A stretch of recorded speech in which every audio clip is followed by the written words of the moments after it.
5 years after the Jasmine Revolution, has life in Tunisia improved since the fall of Ben Ali? Also on today's program, Implementation Day. Is the final stage of the Iran nuclear deal imminent? And in picture this, Jakarta under attack. At least 7 are dead as the Indonesian capital goes into lockdown.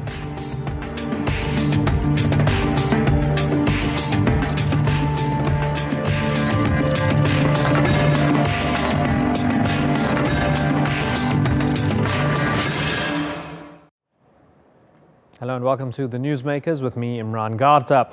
Exactly 5 years ago today, after weeks of protests, former Tunisian President Zine el-Abidine bin Ali was overthrown, and the so-called Jasmine Revolution succeeded in its goal to end his rule. He was the first in a series of leaders to fall to popular revolt. Egypt and Libya soon followed as Mubarak and Gaddafi fell in quick succession. It would signal the beginning of the Arab Spring, a movement that would change the history of the Middle East forever. But now, 5 years on, Syria is devastated by a full-scale war, Libya in turmoil, and many are left questioning Egypt's democratic methods. Tunisia has been held up as the success story of those revolutions. But half a decade later, as the country celebrates the fall of Ben Ali, many Tunisians are saying they were better off under the former dictator. Today's newsmaker is the Tunisian Revolution, as we ask if the country can be held up as the darling of the Arab Spring.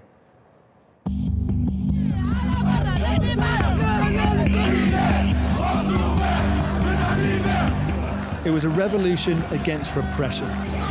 Protests inspired by an act of desperation. 5 years ago, the regime of Tunisian President Zine el-Abidine Ben Ali came to an end, setting off a chain reaction across the Arab world. Many things have not come about as I would have wished, to be honest, in particular regarding democracy and rights. The demands for political change spread to Egypt, to Libya, and to Syria and other countries. Some had revolutions.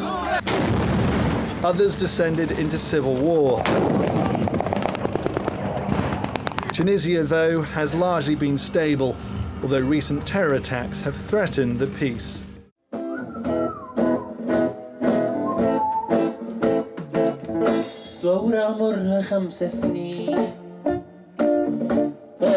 Criticism of the Tunisian government being broadcast openly and without fear. This band are performing on the radio, singing that people are still crying after the revolution. 5 years ago, a public performance like this in Tunisia would have been unthinkable. But the media has now opened up, no longer repressed by a dictator. When Ben Ali is in power, we haven't the power. When we sang before, there were a lot of problems and taboos. But after the revolution, we found freedom of speech so we can express ourselves. We talk about everything we want. Under the former president, Zine el-Abidine Ben Ali, free speech didn't exist.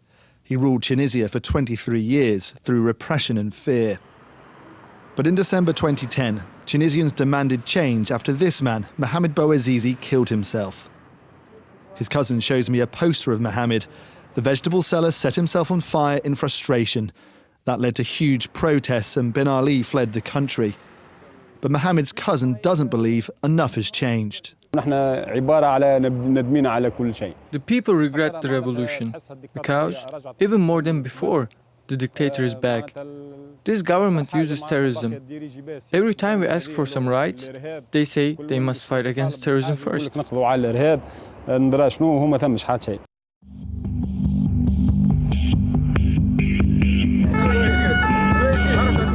The terror threat is real and seemingly growing. In November, a suicide bomber targeted the presidential guard, killing 12 people. It came after Tunisia's worst terror attack, 38 people gunned down in the resort of Sousse in June 2015. That March, another 21 people were killed in Tunis. The targets of both of those attacks, foreign tourists. The government is battling to convince foreigners that the country is safe. La priorité des priorités, c'est la sécurité maintenant. The number one priority of our government is security. Social peace is also important because it's essential to restarting the economy, also to relaunching the tourist sector. Le tourisme, qui est un secteur important de notre économie. As Tunisians celebrate 5 years since the revolution, some are also protesting, calling for justice and more jobs. It's a sign of frustration with the revolution, but also the change in this country.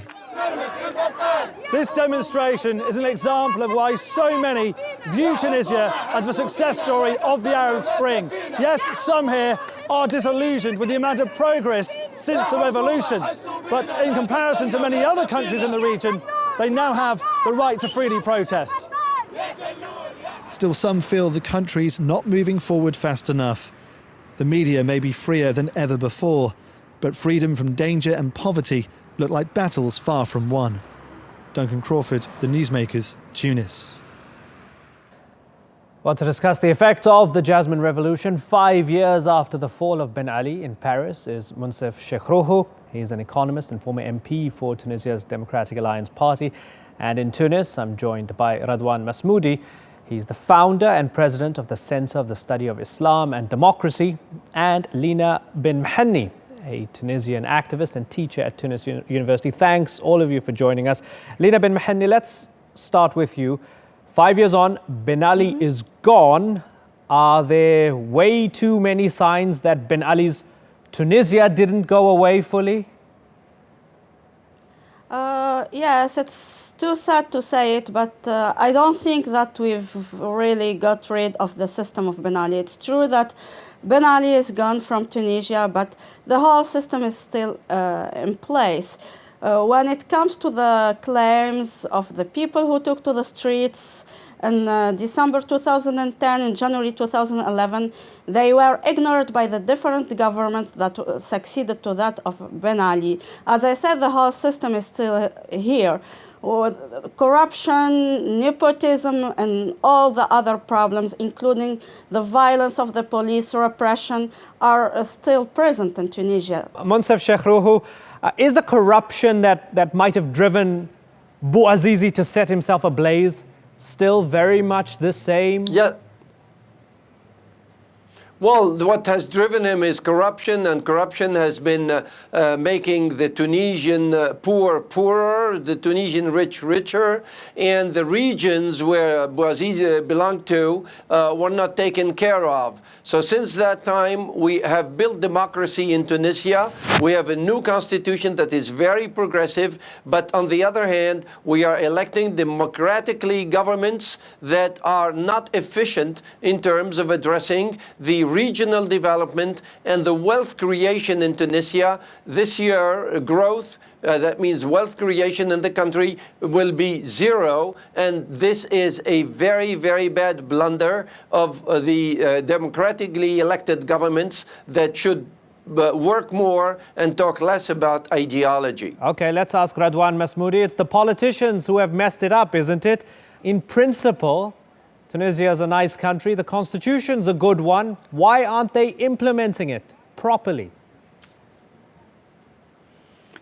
Well, I mean, I think that, first of all, we have a lot to celebrate in Tunisia today. There are lots of celebrations.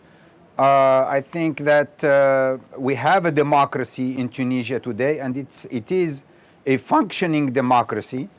However, to get rid of the corruption, for example, is not easy. It takes a long time because a lot of laws have to be changed, not just the constitution, but many, many laws have to be changed.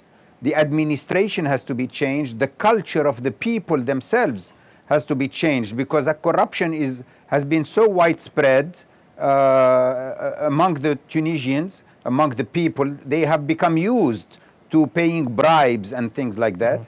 And there are many problems in the system, in the administration, where police officers or customs or different people in the administration have become used to taking bribes. Some people have said Tunisia has become a Daesh factory. It's producing so many ISIS fighters. Amnesty International used the anniversary to highlight new evidence of torture that Lina brought up and the deaths of detainees in prison, at least 6 since 2011.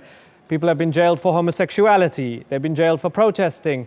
So I ask you the question, it's January 2016. With all of that in mind, in addition to the corruption, is your country a free country?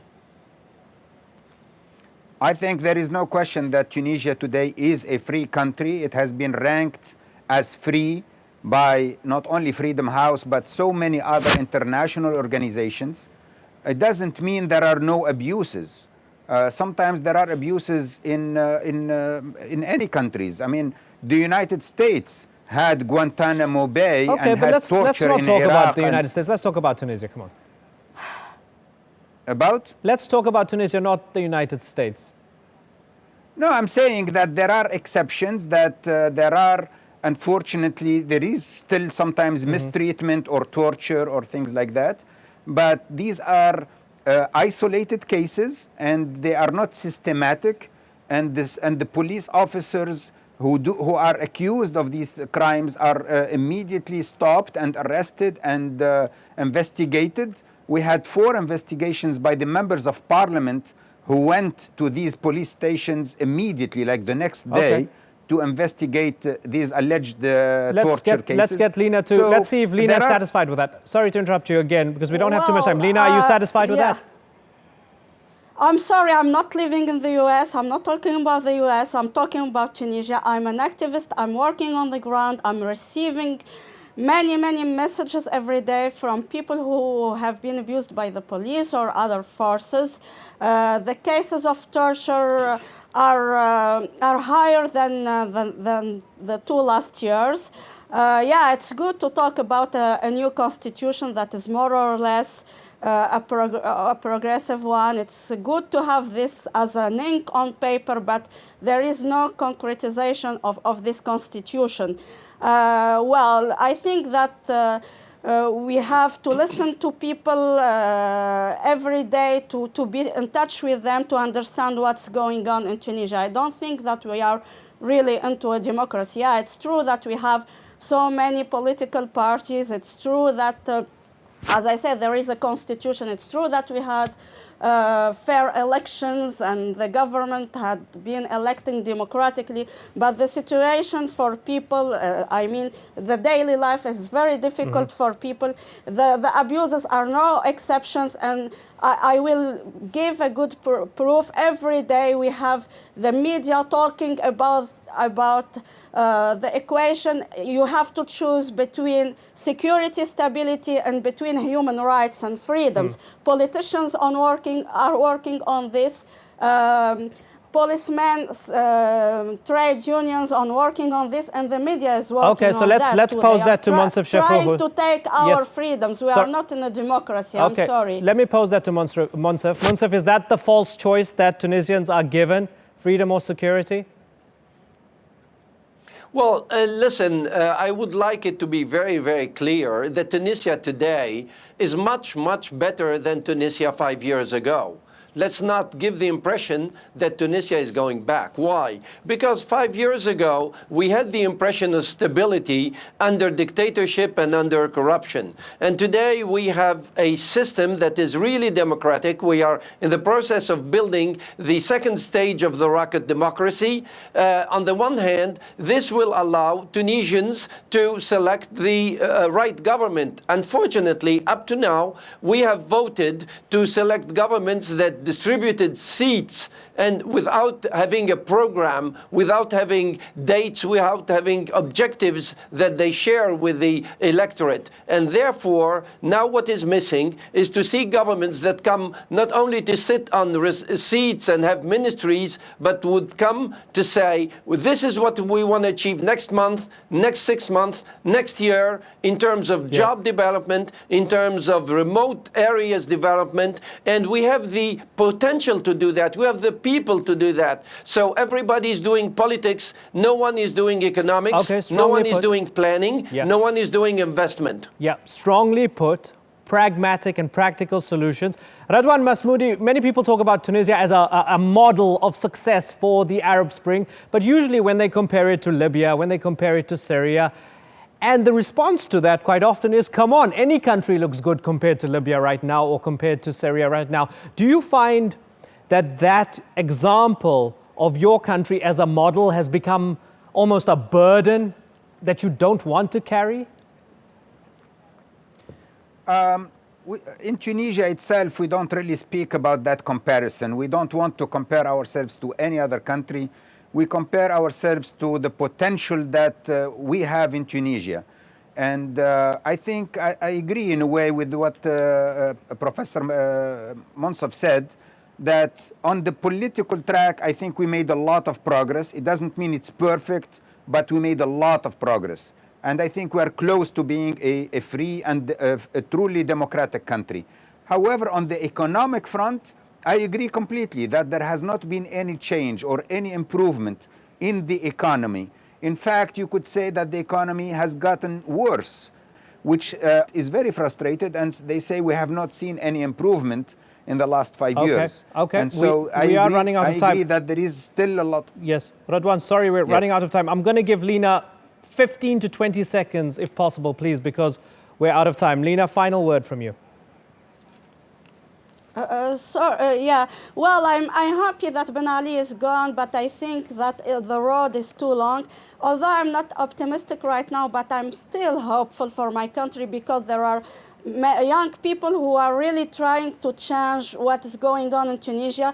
I think that the majority of politicians betrayed the young generation who took to the street, who tried to change the situation. But as I said, I'm hopeful because this young generation is still fighting. Lina Ben Mahanni, Munsaf Shakrouhu, and Radwan Masmoudi, thank you very much for joining us.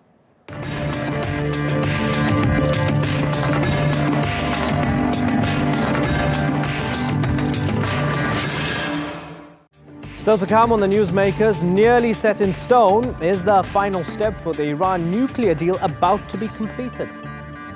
And in picture this, deadly attacks take hold of Indonesia's capital, Jakarta.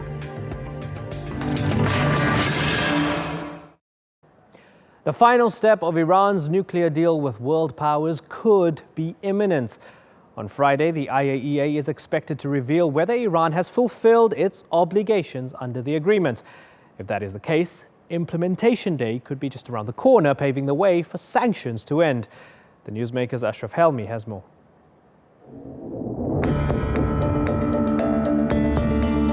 Iran detained these US sailors after they entered its waters. The US apologized and they were later released. But despite the incident, relations have not been affected. Both the US and the EU are preparing to lift sanctions on Tehran this weekend in what is being called Implementation Day, and everyone is hoping for smooth sailing. I also want to thank the Iranian authorities for their cooperation and quick response. These are always situations which, as everybody here knows, have an ability, if not properly guided, to get out of control. The Obama administration worked hard last year to convince lawmakers in the Senate to back a nuclear deal with Tehran. It was perhaps the greatest foreign policy victory for the president. He was careful not to talk about Iran in his State of the Union address, to the frustration of Republicans. They wanted the president to say more on Iran. They wanted the president to say more about his foreign policy decisions. But he left that out, and I think there was a criticism for leaving it out, but at the same time, it didn't give them real bait to go after the president.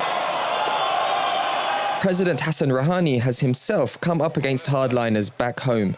Years of distrust in Tehran over US intentions has made it difficult to get agreement in parliament. But the success of the deal is partly due to the personal relationship between John Kerry and Mohammad Zarif. The two foreign ministers have reportedly warmed to each other after years of sitting at the negotiating table together. In return for the gradual lifting of sanctions, Tehran will reduce its uranium stockpile to below 300 kilograms. It'll also cut its uranium-enriched centrifuges to just over 6,000 from 19,000 at its Fordo and Natanz enrichment sites, and it will instead ship its uranium to Russia to be processed. If the deal goes ahead as expected, about $30 billion of Iran's estimated $100 billion in frozen assets are expected to be released straight away. But there's a thorn in Iran's side, its regional rival, Saudi Arabia. It's flooding the oil markets, producing in excess of 10 million barrels a day. And if Iran enters the market, it'll have to deal with oversupply. The US will have to play a delicate balancing act in a Middle East beset by sectarian differences. For now, though, both Washington and Tehran are cautiously optimistic there'll be an announcement this weekend. It will turn the most heavily sanctioned country in the world into one of the most watched. Ashraf Helmi, The Newsmakers. Let's speak now to Paul Ingram. He's the Executive Director of the British American Security Information Council and an expert on global nuclear disarmament strategies. Thanks a lot for joining us.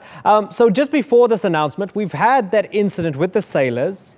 The Hawks say, even though the sailors were eventually released, they say the detention of the sailors was an example of Obama's capitulation to the Islamic Republic of Iran.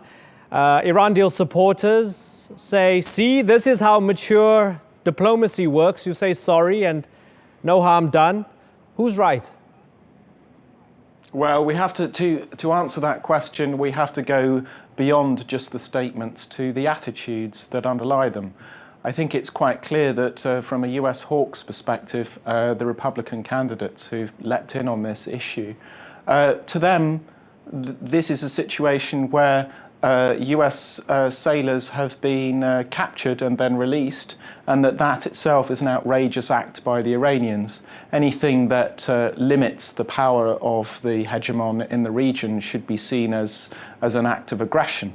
Of course, from the perspective of pretty much any other country on the planet, we live in an international system of sovereign states, and the Americans the American sailors, by agreement of both countries, did go into the sovereign waters of Iran. We can soon see that the Iranian action of releasing sailors very quickly demonstrates a move of goodwill on the one hand, and secondly, a commitment to seeing the nuclear deal completed and implementation day declared later on this week. Yeah, interesting that you say that. Now let's just look a bit broader. Since the deal was announced, Syria continued to burn. Iran, for its part, supporting Bashar al-Assad. You have the renewed or intensified Saudi-Iran tensions. They're basically at war with each other in some proxy ways in Yemen.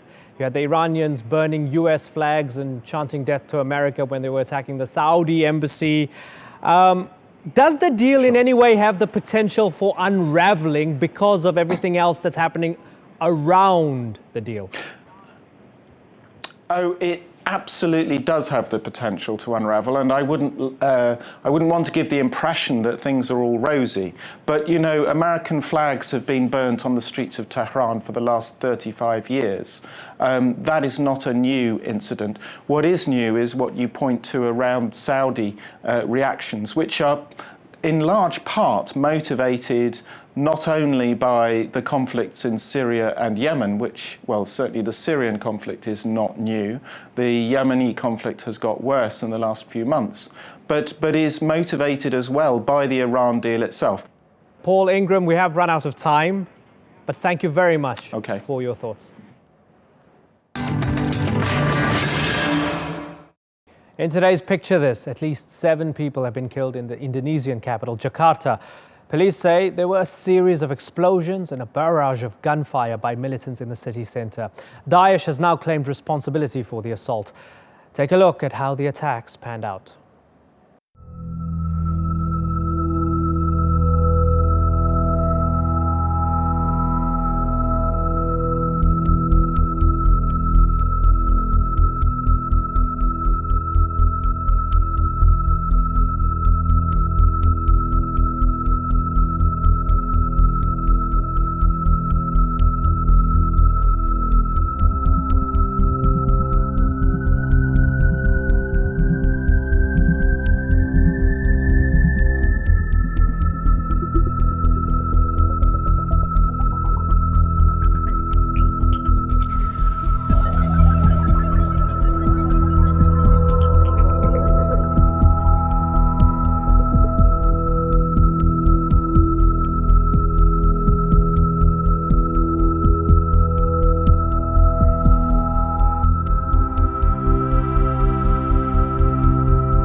Today's newsmaker has been Tunisia's revolution. 5 years on, the country is held up as the Arab Spring success story, where hopes of a democratic future remain strong. But beneath today's celebrations on the streets of Tunis lies perhaps a different truth. Tunisia is reportedly the world's largest exporter of Daesh fighters. Attacks at home have destroyed the country's tourism industry and left the country under a state of emergency. Now a contracting economy and high unemployment are prompting many to ask if life was better before the revolution, and some are even calling for Ben Ali to be reinstated. Tunisia's Jasmine Revolution may have brought about a delicate democracy, but many challenges still lie on the road ahead. You've been watching this edition of the Newsmakers with me, Imran Gaddafi. Thanks for watching. Bye-bye.